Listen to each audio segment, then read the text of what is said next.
Okay, and we're live. What's up, you guys? Welcome to the Bitcoin Path podcast. I'm John Chenot, and this is a show where we have deeper conversations about Bitcoin and self-sovereignty, about how this new magic internet money is changing the world and changing ourselves at the same time. Joining me today for this impromptu live discussion is Roger Proctor. Roger is the founder and CEO of Arrow One, and he's a newly minted Bitcoiner. We got to connect over in Miami during the last Bitcoin 2021 conference and really hit it off. We had a lot in common, and I was happy to be Roger's introduction to the sovereign individual, which led to a lot of other really great discussions about all things self-sovereignty and Bitcoin, and really looking forward to get into that today. So Roger, welcome to the show, man. Well, thank you, Jonathan, for having me. Appreciate that. Great. So to start off, can we just get a little bit of an introduction by you about yourself and your background and go from there? Yes, sure. I'm Canadian by birth. I was a trial lawyer in Canada for 8 years back in the day. And for 5 years subsequent to that, I went over to a family company that had worldwide operations in a number of different fields, one of which was aviation based in South Florida. And aviation related, we bought and chartered out jet aircraft. This was back in, I guess, 1997 through 2002. And when I joined the firm, I was involved in actually acquiring the assets to then be deployed into the charter department. So we started with 3 Learjets and ended up with 25 business jets overall, ranging from Lears up to Challengers, Gulfstreams, and so forth. So it was quite a rapid growth for us. Of course, what happened then was 9/11, but during that time, it was very educational for me. Once that ended and I moved on to my own business, I then got into financial services. I have a nationwide financial services company in the United States, and that then got me out of aviation, although I remained a student of aviation. I guess I'm not a pilot, but a student just keeping up with what was going on. And then I got back into it again by acquiring our own aircraft at the beginning of the pandemic, because it became pretty clear to me that sooner or later, supply chains would break down in aviation. It would become very difficult to be able to get around, and therefore difficult to conduct business for us and for my firm. So in March of 2020, we went out looking for a jet. We found one, a Learjet 35, got it, modified it, put a new interior in it, paint and you've been in it, and we never looked back. So that was sort of the beginning, basically taking what I had learned in the business and applied it to our new business, and we're very pleased.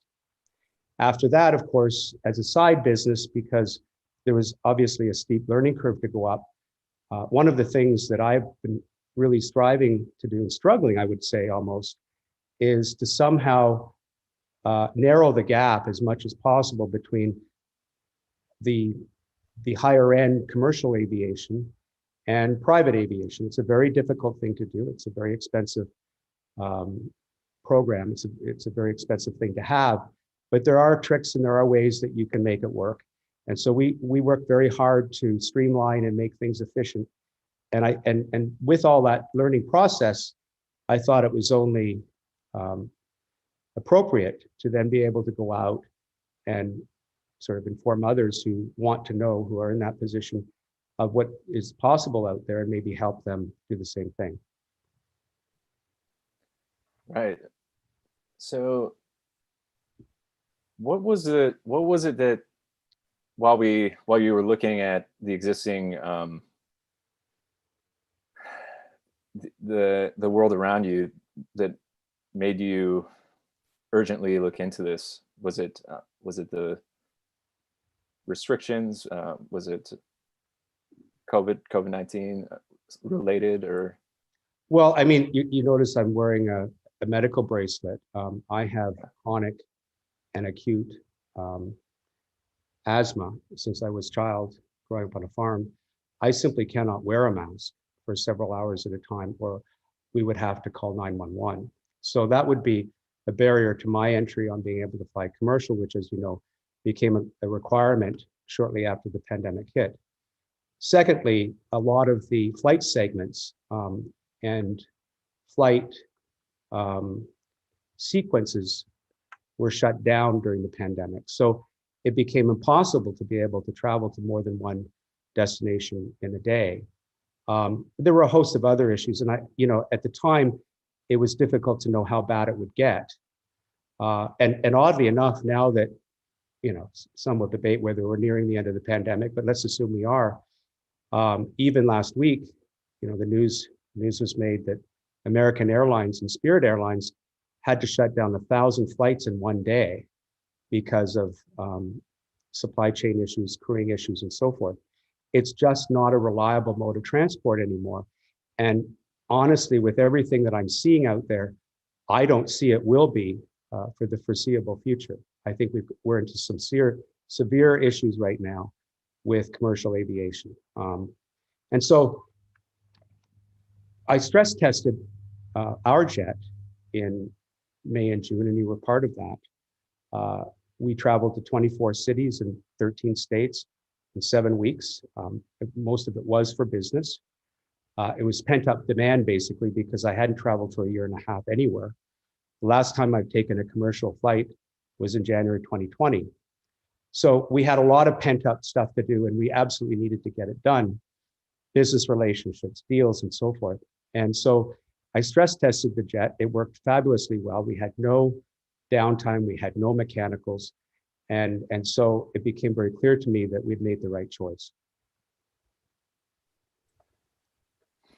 Yeah, I was really glad to be a little part of that. It was a really unique experience, and something that comes to mind as we talk about this is that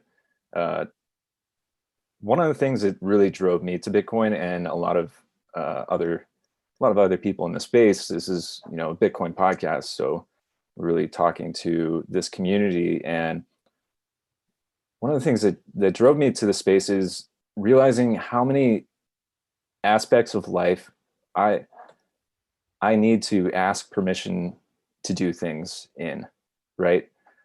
There's some sort of top-down authority that's telling me whether or not I'm able to do something.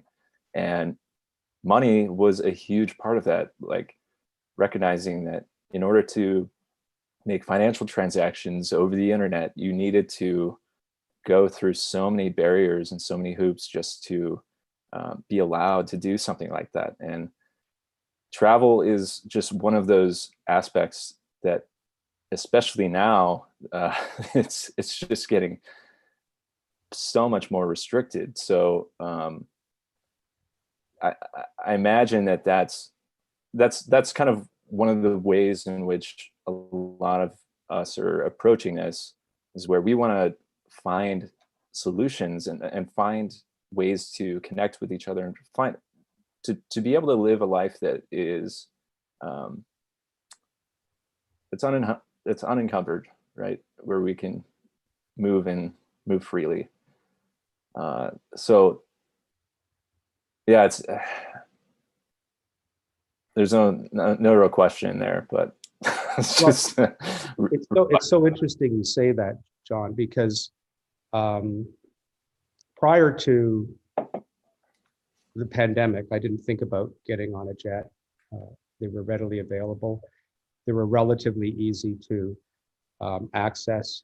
There were obstacles and there were annoyances, but it was generally not too bad. After the pandemic hit, it became very difficult.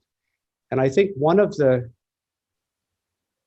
if I may just give my view on my impression of Bitcoiners and their personalities and their goals and morals and desires and whatnot, it was very comforting to me for the first time going to a Bitcoiner conference this June in Miami. I've never been part of that before.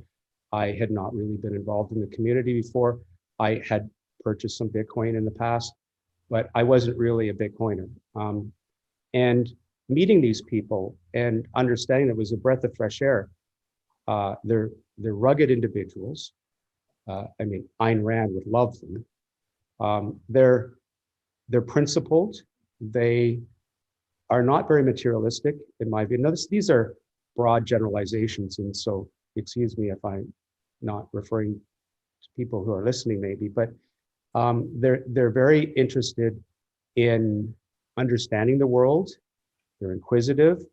They would prefer to meet up rather in person rather than go online and have online chats. I think they find it more fulfilling, and certainly it allows them to utilize, or allows us to utilize, all of our senses, not maybe two or three of them. And so there seems to be this permeation of people who are almost nomadic in existence, who like to travel from one place to another regularly so that they can collaborate on projects. They don't have to worry about anybody listening in on the telephones. They've got the privacy and so forth, security. And so this was very interesting to me. I had not really seen that before. A lot of people, I thought the impression would be that, gee, you know, you're some fat cat, rich guy that has a private jet and, you know, go bug off. That wasn't how I was received. You know, Bill Lear, who I do believe was a genius, never considered his inventions to be luxurious. Although I got to say, I don't know what he thought of his 8-track player, but he invented that too. But anyway, he thought of these as a business tool, and purely a business tool. And when you look at how my jet is outfitted, there isn't even a proper lab. It's designed to get you where you need to go fast, efficiently, in safety. There's 2 pilots, and securely. So these are things that I really value, and I thought it was interesting that I think some of the values that I have are shared by the Bitcoin community. And so my goal was to make sure that we could make these possible, or as options, as cost effectively as possible. And we've tried to do that. And we've also tried to consider, in fact, it was your idea, I think, in fact, I know, to maybe as the community builds these, what I'll call aero citadels, where you've got hubs of people who have jets, who are maybe Bitcoiners or Bitcoin friendly across the country, that others who may not be able to afford a personal jet can, for lack of a better word, hitchhike on board, and you know, for a fee to share the cost, but not a prohibitive fee, go out and be able to fly in this private network. And that's a vision of mine. It's certainly a goal of mine.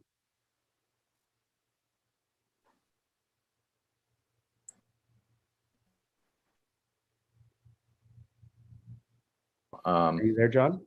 I cut out a little. I cut out briefly.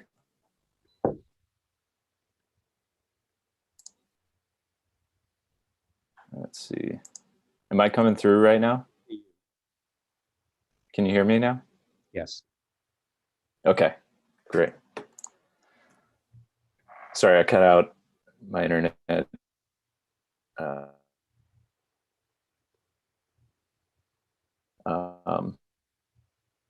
Thinking about the concept of aero citadel,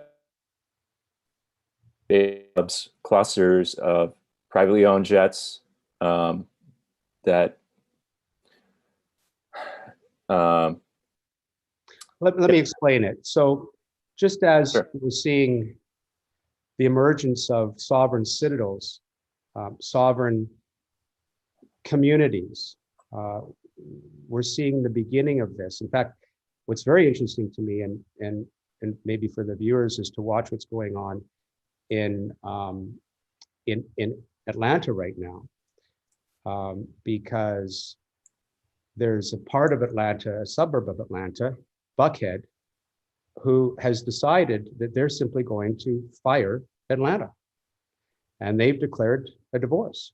And they're now going to form their own community with their own private police, their own fire department, their own judiciary, their own self-governance. Here's a suburb, and by the way, it's not, people will call it a white supremacist suburb. It's not.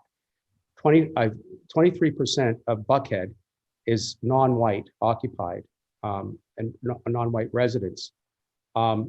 This is a cohesive community that's sick and tired of not getting a fair deal, because whereas that community comprises only 14% of the overall population of the land, I believe that's true. That's true according to Google.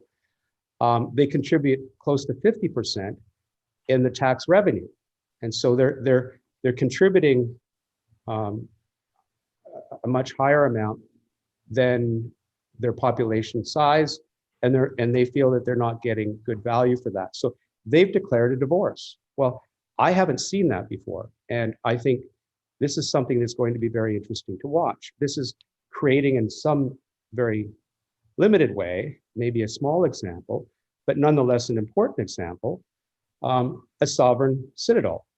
And so it's going to be interesting to watch. So what I propose, and we can go through the different options, and I'm maybe jumping ahead here, but when I boiled it all down, there's going to be a limited subset of people who will fly enough that they can afford a private jet. Now, when I say afford a private jet, I don't mean the capital cost to get one. I mean the ongoing operational cost to own one, because if you're going to use it as a boat anchor, it's not really worth buying. So I've tried to work out, okay, what is the optimal program so that people who are at that threshold can acquire a jet, use it, not have to worry about any of the operations, either the management or the operations, and have something that can work for them. So I created a co-ownership program, not a fractional ownership, but co-ownership, where you actually own part of a specific aircraft in quarter shares, third shares, or half shares. And for that, obviously, it's quite simple. You share the capital cost, a fourth, third, or half, and you share the ongoing operating costs. There would be a monthly flat rate management fee, and then there would be an hourly fee. But within that program, that's it. There's just the upfront cost, monthly management fee, and an hourly rate, depending on how much you use it. That would entitle you to use the aircraft between 100 and 150 hours, which, by the way, is a lot of time. It's probably more than most people need. And in the process, they can do it efficiently. They don't have to worry about managing it. They don't have to worry about flight crews. You would have a dedicated flight crew of 3, 2 pilots in command and 1 second in command. It would be both a Part 91 and 135 aircraft. What I mean by that is it would be qualified to meet the higher standards of a 135 air charter operation. So if you wanted to charter it out, you could, without having to get any further enhancements to it. Or it could be a 91 operation for you to use personally. And that's exactly what mine is. I have a US registered aircraft that's 135 and 91 compliant. What that means then is, for the time that you're not using it, and this might not apply in the case where you've got 4 people, but for me, for example, when I'm not using it, I can give back by allowing my aircraft to be put into a management operation where it is used for medevac, it's used for organ transplant, for vital organs. There's a contract with some of the most reputable hospitals in America. So we're actually giving back in that process as well. The aircraft isn't sitting in some back hangar somewhere collecting dust. So there's the options are really only limited by your imagination, so long as it's done in the right way. And so we've done it in the right way. We've got the proper advice. We've got the proper manager. Jet Logistics is a nationwide management company. They're a leader in their field in medevac. They do a lot of work with the Department of Defense. They're a very well-respected firm. The pilots and the crew are second to none. They've got the highest ratings. Some of them are ex-military. I feel very safe. And so we've been able to overlay that program onto the Aero One program and offer that to those who just want to be able to fly. The second thing, I guess, that is interesting to me that really came from my experience with you guys out of Florida. After the Bitcoin conference ended, there was another conference in Austin. And so some of the guys flew with me to Austin, and then somebody wanted to go back to the East Coast. So I flew him back. There's this kind of transient is kind of not a good word, but the people who travel a lot, who want the security and the privacy of the private jet, and they have no access. So one of the ideas would be for us to be able to put the schedule of our usage on, and the schedule of the other owners. The other owners would have these hubs, the 3 or 4, whatever, would have a hub in a certain geographical area with their aircraft, and they would have be able to elect to put their travel patterns online if they saw fit. It's not mandatory, and have other Bitcoiners call up and possibly ride along and share the expenses. If that was a 135 operation, it's completely legal. If it's not, then there's a limitation on how much they can contribute towards those expenses, but that's something that can be worked out. It's Right. basically creating as efficient as possible a fairly inefficient tool. It's not the most efficient there, but you're maximizing the efficiency of something that otherwise was reserved for the rich and famous. Right. So that's something I want to dig into a little bit. Is there's this idea that because this is something that I think is unique. This is a particularly unique offering that we can accomplish, that we can create because of the way that the Bitcoin community operates. Is kind of my own perspective on this. Like, it's very rare that you have such a wide arraying network of individuals who want to get together and want to collaborate and want to actually share time with each other in this way. Like the example that we talked about was, having if I had my own private jet, I would not want strangers just to use it. Like it's something that I want to protect and use for my own purposes, and don't want it to be abused like so many rental properties are. Right. But there's this level of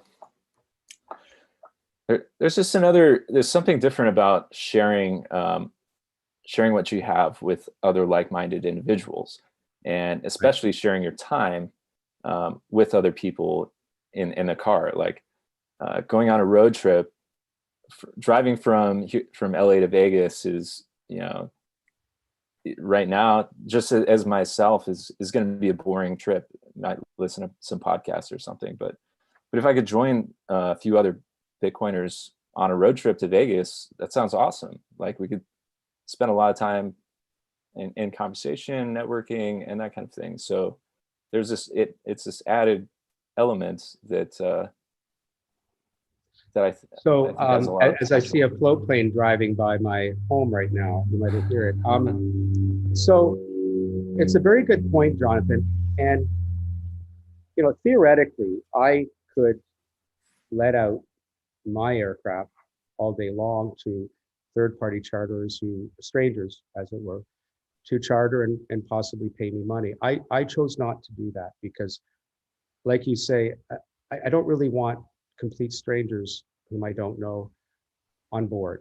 It's just a pet peeve, I guess, of mine. However, it's not quite the same offering it out for Medivac or organ transplant or some of these other life-saving things. You're actually performing a service there that I feel very good about, and we do it very well. And the company that I align myself, Jet Logistics, is a leader in its field. So it's got no shortage of these trips that are available to be taken if I choose to let out the aircraft.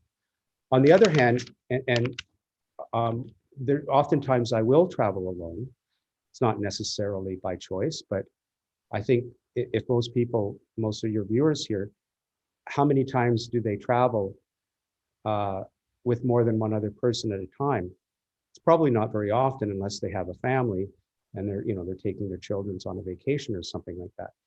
I for one, I've traveled literally millions of miles around the earth. And I've very seldom gone with more than one other person, and usually I travel alone. So when you've got that and you've got excess capacity, on my jet, you can fit up to 7 passengers plus the 2 crew.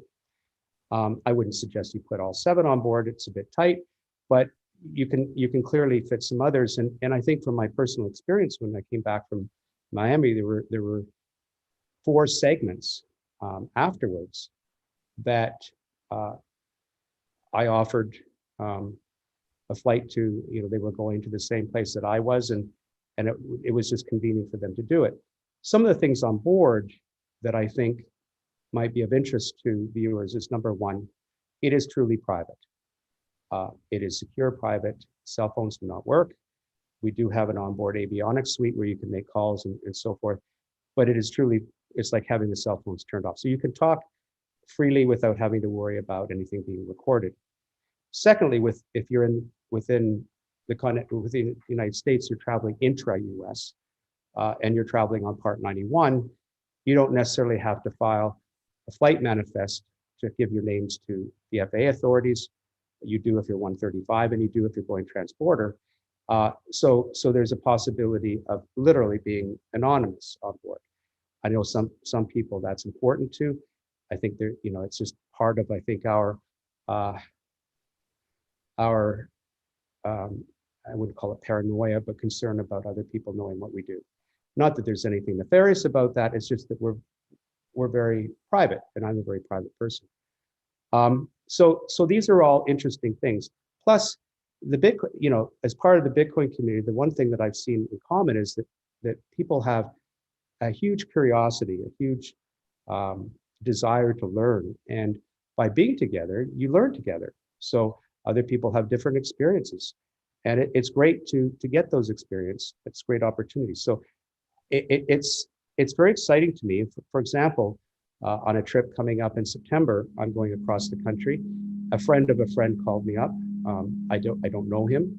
He owns a fairly large multi-branch business, and he and another executive of his firm have agreed to come on board and share the cost with me in a reasonable manner that is just, the operator.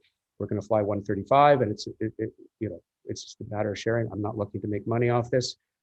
I'm not even looking to fly for free, but it's an opportunity to fly and have some of the costs paid.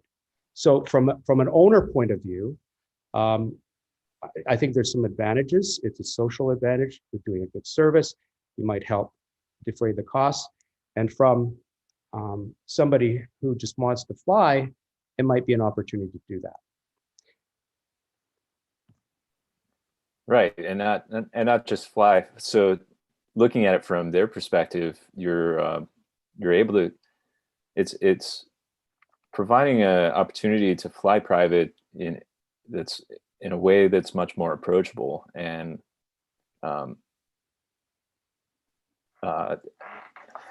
yeah, and it gives it's an introduction to what it's like, and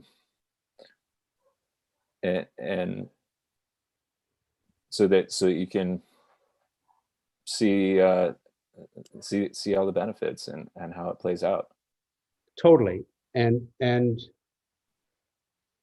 the way I look at it is there are obviously different options here. You don't have to own a jet. You can charter, you can some of the fractionals are available, although I have to say they're not very cost effective. But I haven't found anyone that's quite like this. We're just getting going. We're just getting started. But if I could find somebody that has a similar travel pattern to mine, somebody who has operations in similar cities, like for example, this person who is going to be flying with me in September, And generally speaking, I'm quite flexible when I travel. I don't have specific commitments on specific days. I choose when I go. I try to be as efficient as I can to do a lot of flying in very limited spurts and then not fly the rest of the year. So if somebody else can do that, then it's a great way, and who's equally flexible, then it's a great way to share those costs. And so this is something that is very new. It's something that we're going to test to see if it works. It may take on, it may not. However, I'm very excited by it, and I think others that I've talked to are very excited by it. So we'll see. Yeah, 100%. So another thing we've talked about is the different types of aircraft that are suitable for different tasks and different, the right tool for the job. So can you give kind of a broad strokes overview of what we're looking at for domestic travel, for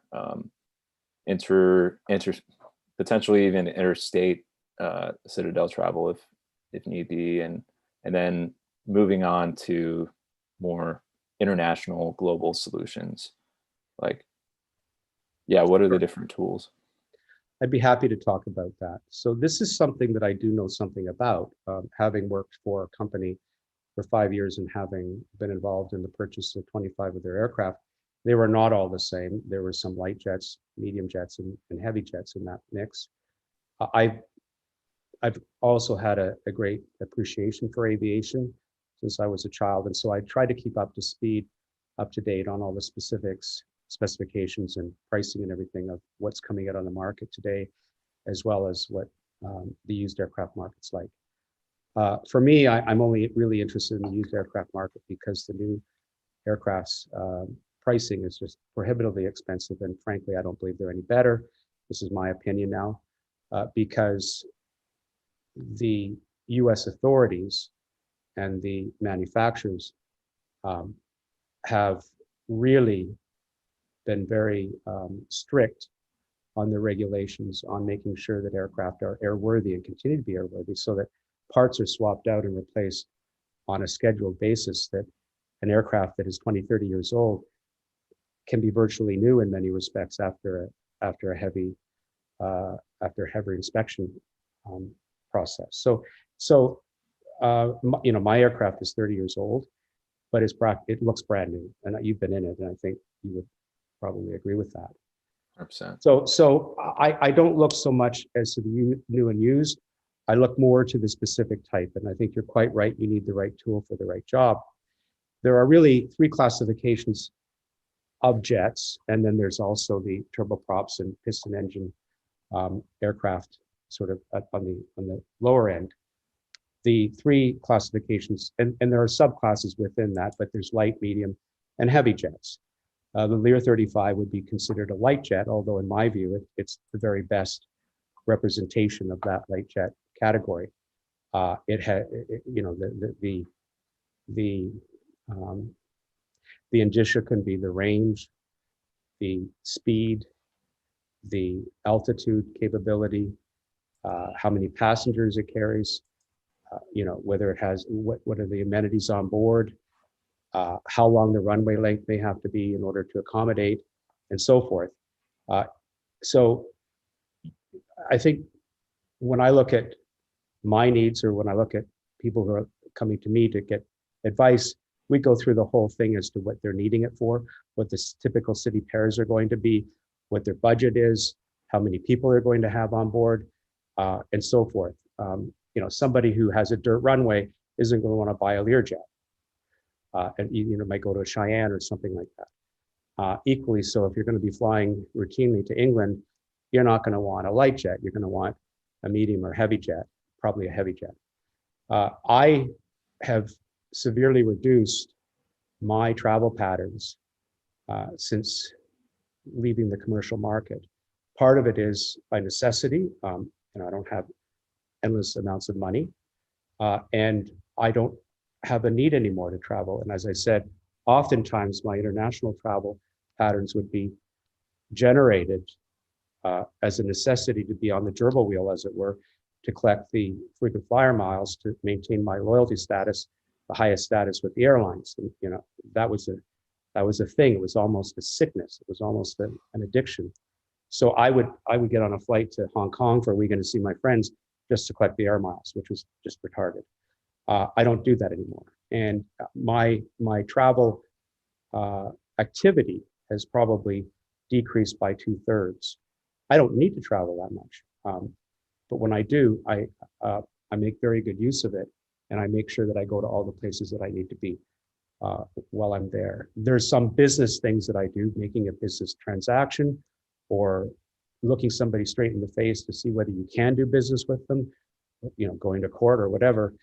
You just have to be there. And there's just nothing to compensate for that. And it's been so refreshing for me, rewarding, and actually it's really resulted in business wins for me by having the ability to do that over the last couple of months. I digressed. I think the biggest issue is, do you need an aircraft to fly internationally?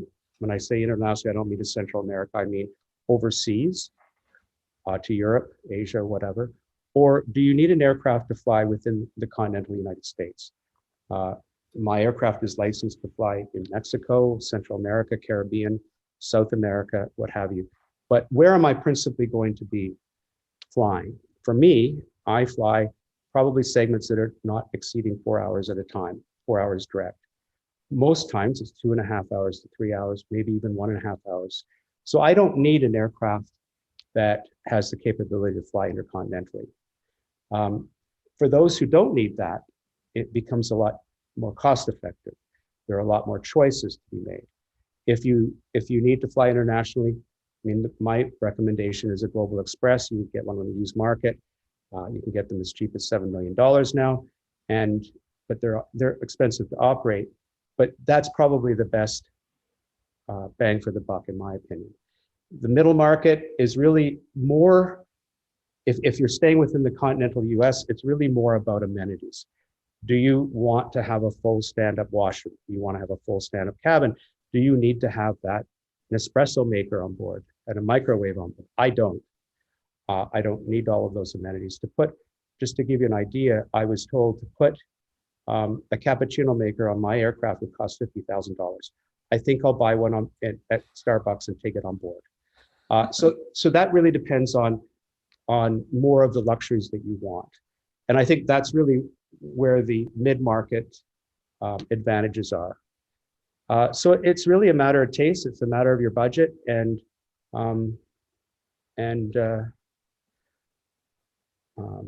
whether you're looking for a tax write-off or what have you. Does that, right. Does that help? Yeah, 100%. So there are a couple different layers that we're kind of talking about here. Right now, the stage really is building out ownership, right? So people who actually own the jets, and having that network be as robust and as spread out as possible, or as connected as possible. And then from there, once owners are actually utilizing and have are taking part in this, then we're able to make more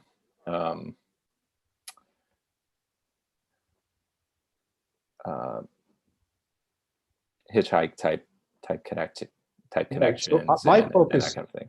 Yes, John. So my focus is on building out what I would call the aero citadels. Again, what I mean by that is, if you're going to sell an aircraft in quarter shares or third shares, my goal is to find 3 or 4 buyers physically close to each other. So you're not having one owner in Miami, one in Los Angeles, and one in Dallas. That's just not an setup. So if you have them, let's say everybody's in Dallas, and built it within the cost that I said before, the acquisition cost, the monthly management fee, and the hourly rate, Built all within that is the aircraft hangaring, all of the maintenance, both fixed and variable, the 3 pilots, they're your pilots. They'll live in that city and they're at your access 24/7. They're dedicated to you. All of the stuff that goes along with that aircraft. It's a hub, it's a citadel. Building out those across the country. Once you, and this would be with private money, this is with Bitcoiners' money or private individuals' money, who are using it for their own needs. And then superimposed on that structure, then would be the possibility to have online schedules published, matching, I'll call them hitchhikers, with these people. And only if they wish to do so, then that's how that setup works. It's not being done. It hasn't been done. I don't think it's going to be done. It's really not designed to be a commercial venture. I think, you know, people will pay a certain amount. It's really, in my view, it's there to defray costs. Now that's not stopping somebody in one of these aero citadels with a 135 operating certificate to go out and be able to charter out the aircraft to third parties and not even be on board. That's possible too. And it'll be all done in accordance with the FAA regulations and what the management company dictates. You can do that. And you don't make a lot of money at it. You can make it a little bit. So that's also possible. I'm more interested in helping out those who want to fly privately who may not have the wherewithal to do so right now. Right, 100%. So can we get, what are, say someone is interested in this and they're looking into potential options. They are flying commercial right now and have withdrawn from a lot of their previous travel plans because of the restrictions that have been in place, and because just not wanting to wear a mask and not wanting to be treated like shit, to be honest, in the current system. They're looking at charter options. They're looking at other, you know, what used jets are going for online, you know, just to kind of get an understanding of the market, because this is new to them. They haven't really thought about this in this way yet. So can you guide us through, like, what are the usage options and the ownership options that they should be thinking about? Sure. Well, charter has a dirty little secret. And if you go to look at charter, the secret is this: when one is booking a charter, one thinks, you know, they're booking it from their point of departure to the point of arrival, and that's it, they're paying for that. That's typically not how charter works. The aircraft has to arrive to your desk to pick you up. Chances are that aircraft isn't going to originate at your point of departure, especially if you're in, you know, Timbuktu. Or even if you know, let's say I'm in Vancouver, I live in Vancouver most of the time. There are very few charter operators there, but let's say I luck out and I find an operator who's willing and able to take me on their aircraft to the point of destination that I choose to go to. Let's say, for example, I want to go from Vancouver to Dallas. So I choose a charter company out of Vancouver to take me there. Well, so I pay for, well, my bum is in the seat, but the plane has to get back to Vancouver. That's its base, to pick somebody else up. Well, who do you think pays for that? I do. So I don't pay just for the trip down while my bum is in the seat. I pay for the trip back when it's empty. And it's very rare. I mean, you're not going to be able to find somebody to go back, but if they do, it's called a dead leg, and they'll put those dead legs up for sale, and they'll try to sell them at a cut rate price. But make no mistake, I'm paying for that aircraft to get back to Vancouver. So whereas, you know, you might have, you know, $3,000 to $4,000 an hour fee, $12,000 is being paid by me while I'm not even on board. So and it used to be until recently that charter operators would have an unwritten rule, or they would have it in their policy that, let's say I want to go from Vancouver to Dallas and I stay there overnight, or maybe 2, maybe even 3 days. The aircraft isn't going to be heavily in use. They'll keep it there as a courtesy with a 1 or 2 hour layover fee, and then it'll be there for you to take it back, so you're not wasting that dead leg payment. The problem is today, a lot of these companies are no longer willing to do that. They're trying to make money in a pandemic, and they're simply refusing to do that. So you get the full rate. That's extremely inefficient. It's extremely expensive, and if you're traveling any degree of volume in a year, you can see where that just doesn't work for very long. That's the one thing, I guess. So that's a concern. So there's charter. There's various different, what they call ownership cards, jet cards, this and that. They're all basically the same thing. It's basically a fractional share or some kind of a club membership. But make no mistake, I've never seen one, and this is just my own view now, I've never seen one that is cost effective.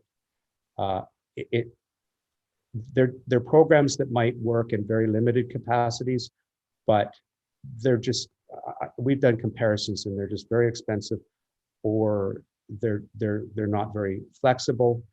When you're flying private, you want it to be flexible. There's usually reasons why they don't work. If things look too good to be true, where you can get on a plane for $349 from LA to New York on a private jet, chances are you don't want to go, in my view. Right. Yeah. These are just my views. I'm not being critical of these operations. We've considered these different business models ourselves. Mm-hmm. They're just not things that. Well, let me give you an example. You've been on my aircraft. The aircraft has 7 seats. What if all 7 seats were filled with strangers? That'd be very different. $349 a trip. I mean, it just doesn't work. I would rather fly on Southwest in the back for that price. 100%.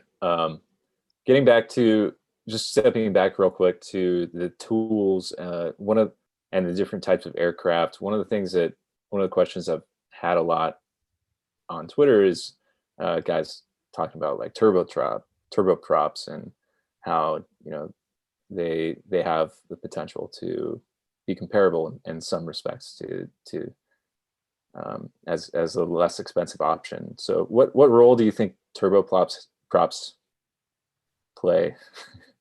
So turboprops are basically a turbine engine, a jet engine, with a fan on it instead of, with blades on it, with a fan instead of on the outside, like a normal propeller blade.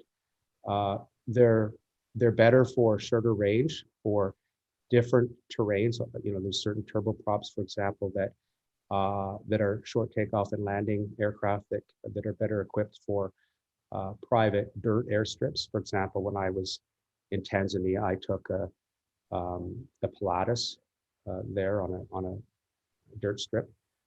There's some that are better than others, and personally, I very much like the Cheyenne. It's a twin. I prefer twin engine aircraft to single engines. The Pilatus is single engine. I think that some of them are cost effective, but a turbine engine is going to be very expensive to maintain. Not that different really than a jet engine, than a normal internal jet engine. But I think it all depends. We talked about the possibility that a sovereign Citadel might have a dirt runway, just hypothetically speaking. It's possible. In that case, probably either a piston aircraft or a turboprop would be good. Pistons are getting old, and they a lot of people prefer them in some ways.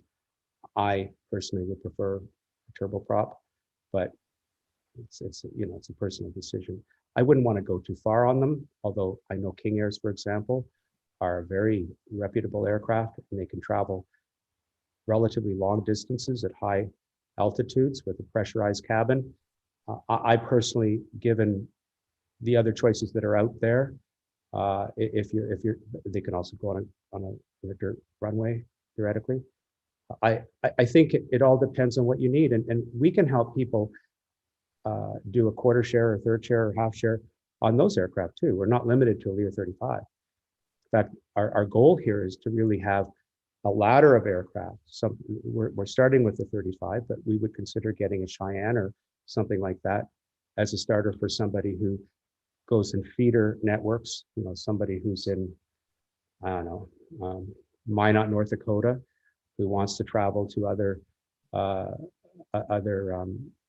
isolated areas. That might be the better aircraft. Short distances, like for example, Vancouver. Canada is a strange country in that it's got a very large landmass, but the populations are very concentrated. So you don't really, it's not very economical to fly, say, Vancouver to Toronto. I don't really do that very often. And if I do, I only do it on 91, and I can't, because it's a US registered aircraft, I can't charter it out within Canada. But different countries have different optimal aircraft types. But we would like to ladder it up where we have, you know, maybe a Cheyenne, some 35s, maybe there's 60, and maybe one Global Express, and then have the ability for people within the group to share on the other ones as they see fit, as they want to travel overseas, and then that provides a seamless travel pattern for them. That's something that we aspire to. We're not there yet. Right, 100%. It's helpful to see where they all fit in relation to each other and what kind of tasks they're all accomplishing.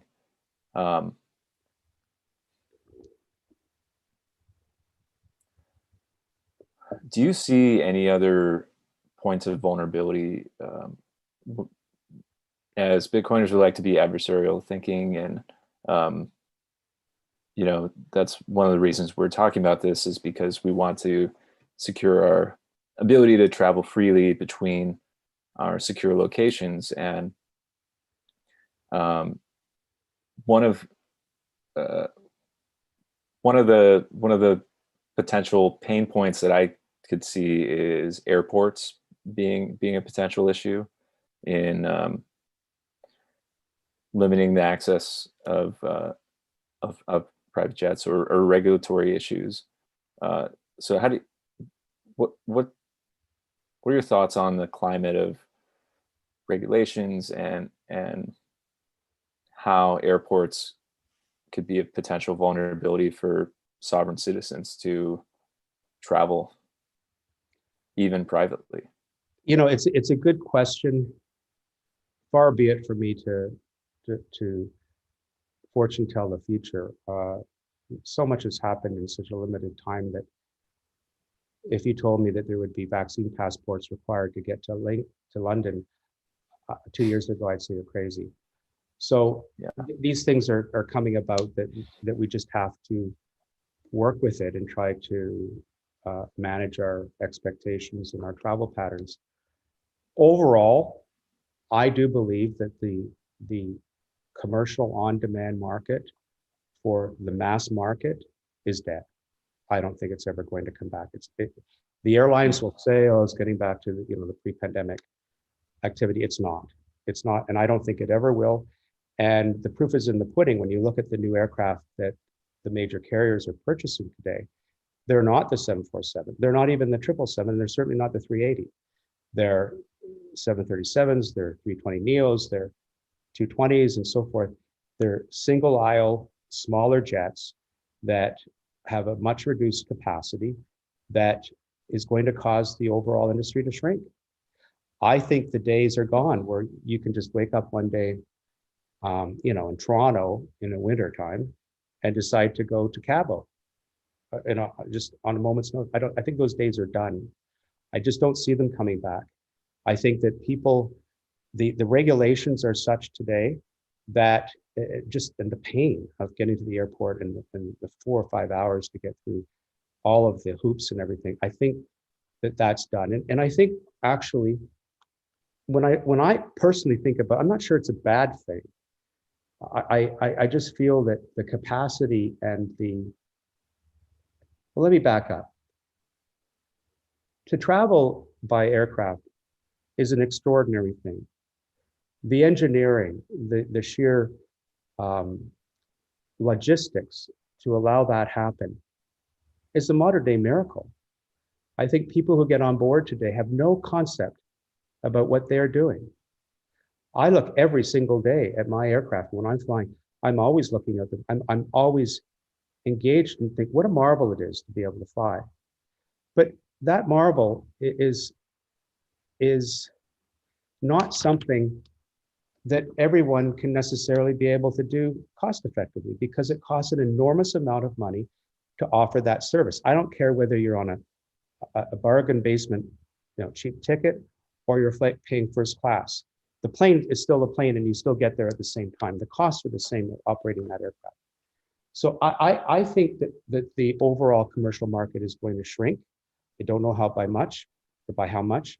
And I think because of that, as the commercial market shrinks, my view is that the feeder networks, the hub and spoke system that was built up since the mid-70s, since deregulation in the United States, I think that's going to deteriorate. It's going to go away.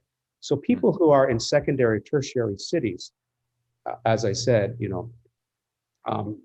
Boise, Idaho, Minot, North Dakota, Sioux Falls, these tertiary cities are going to find it more and more difficult to be able to travel. There'll be less options available. It will be a painful experience to get to the other part of the country because of all the different stops you're going to have to deploy. There's very limited nonstop travel now on some even more major points. So with that in mind, I think private travel will increase. I could be wrong on this. I don't feel that private aviation is a target of government. I don't have any inside knowledge here. I think it provides a very valuable service. It's low density. It's not, it's not really, doesn't provide a threat, I don't think, to the state. And let's face it, a lot of people in government use it. And so it is a valuable tool for them as well. A lot of people need it. So I think private aviation is here to stay. I think commercial is going to shrink. And I think they'll kind of come out in a happy medium somewhere. It's interesting to see how unprofitable all the commercial airlines as companies are as well. Like the only way that they're able to operate is through constant subsidized like bailouts from the government, and the profit margin is so extremely low. It's very true. I mean, I had a very smart friend once tell me, you don't make money in aviation. It's simply a cash flow business, and you're fine so long as the cash flows in the right direction. Right. And just on that point, I mean, some very large carriers have literally gone under because they overestimated the capacity of the market, the demand of the market. And unless you're a flag carrier or you've got the state with deep pockets supporting you, it's just not a very good venture. And it's no different than the private market. Private aviation is not cheap. It will eat you alive if you're not careful. But I think we found a way to navigate that as best as possible. Right. Yeah. Roger, thanks so much for your time. Is there anything else that you wanted to cover that we haven't really touched on so far? No, as this rolls out, I'm very curious to know what your viewers think, the comments, the questions, suggestions, because we're just getting started here, and I'd very much be interested to know what people think of this as a concept, or if you're a would-be owner or somebody who wants to explore it, be happy to talk to you. If you want to give your name and contact information to Jonathan, that would be great, because really for us, we're not in this business really to make gobs of money. I've got another business that is a profit venture for me. I'm just in it because I love the space, and it's just really fun for me to watch people get enthusiastic about aviation. 100%. And I couldn't agree more. I think that the ability, there's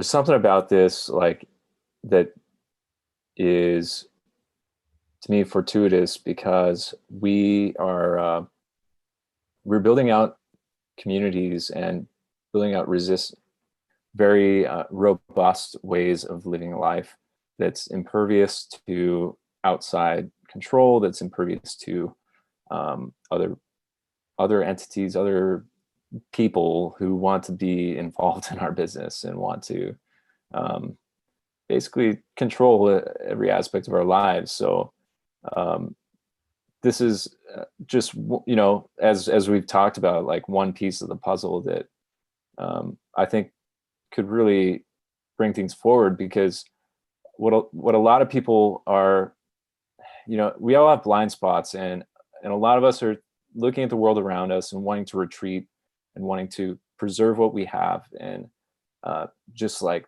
escape, basically, like get me in a cabin in the woods somewhere where I can just, like, be away from all of this madness, right?